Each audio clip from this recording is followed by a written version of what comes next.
welcome back to a brand new video of the Targeted Individual Program, Target Individual Experience. I am, again, going to show you guys another video. Whenever I talk about these things, people will be like, you hate cops. I don't hate cops. I just hate the predator cops. Those are the ones who are engaged in targeting us as TIs. Those are the ones who are part of this program to create a false narrative about us, right? Whether it be through covert psychological warfare or covert warfare. As I said, covert psychological warfare. You get in your predator department outside going, whoop, yep, it's covert psychological warfare. Okay, I'm not going to stop using that term because it's the appropriate term, as well as covert warfare, right? Talking about drugging you, um, you know, doing things to your property, right? You know, getting, manipulating people, sending honey traps to try and manipulate you, to get into relationships with you, and to accuse you, to falsely accuse you of things, in order to try to control you, right? And so anyway, when like I said before, I said, I said this over a decade ago, and I said, wait till they start doing this to white people.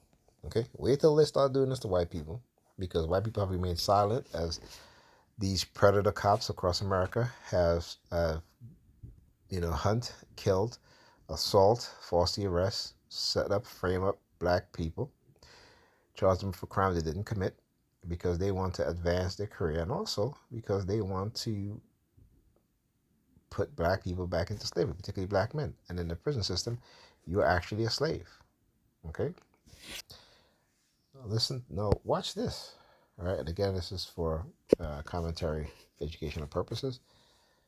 All right, listen to this. A veteran State Patrol sergeant has turned in his gun and badge after he was disciplined for citing a truck driver in a crash that was actually caused by a rookie trooper. The King 5 investigators exposed this case a year ago, and tonight, Chris Ingalls has the results from the State Patrol's own internal investigation. I would have to say I've got probably about 1 million miles driving on I-5.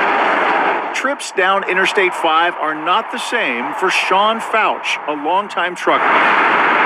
He now gets anxious when he sees the State Patrol. I'm a lot more cautious now than I was before. Okay, so what he is experiencing is what black people experience all the time, particularly black men, when it comes to interaction with police officers. Okay, many of you don't know, but there was a case in Boston, I believe, a few years ago.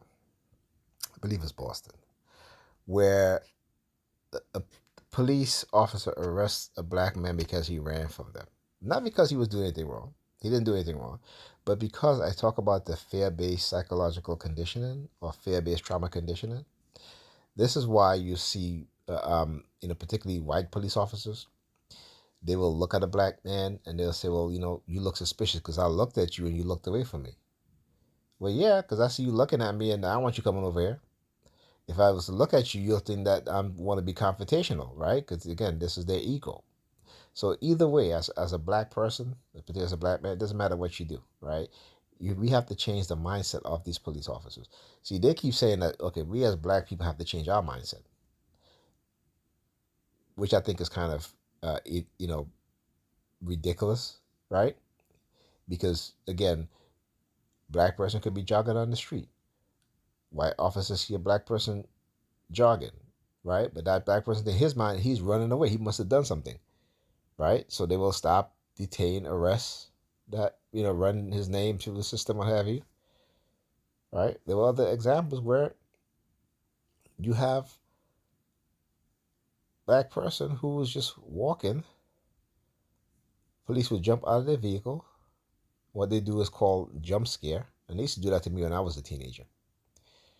Jump out of their vehicle to see if you would run. And I look at them like, what are you doing? You know what I'm saying? But this is what they do. So when you do this to a person, a group of people, all the time, right? This is the anxiety. So what he is experiencing because of what he went through is what most black people experience on a daily basis when it comes to interaction with police. More nervous about if they're after me. His fear is not unfounded. At State Patrol headquarters, a year-long internal investigation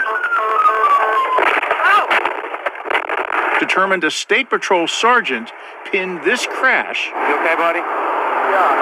that injured a rookie trooper on an innocent driver, Fouch. Is it fair to say the sergeant framed that truck driver? I think the phrase framed is a pretty weighted phrase, and so I'm going to stay away from that. I will say that the Okay. So again, right? Clearly, he framed this guy.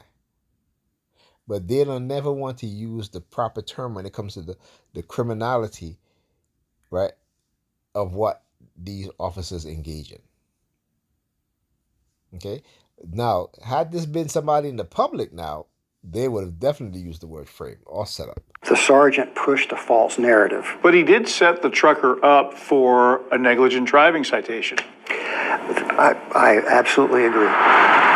Fouch drove his big rig on Yet he agreed.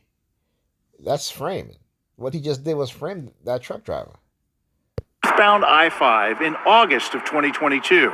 Suddenly, a State Patrol cruiser veered from the road shoulder over several lanes and into Fouch's path.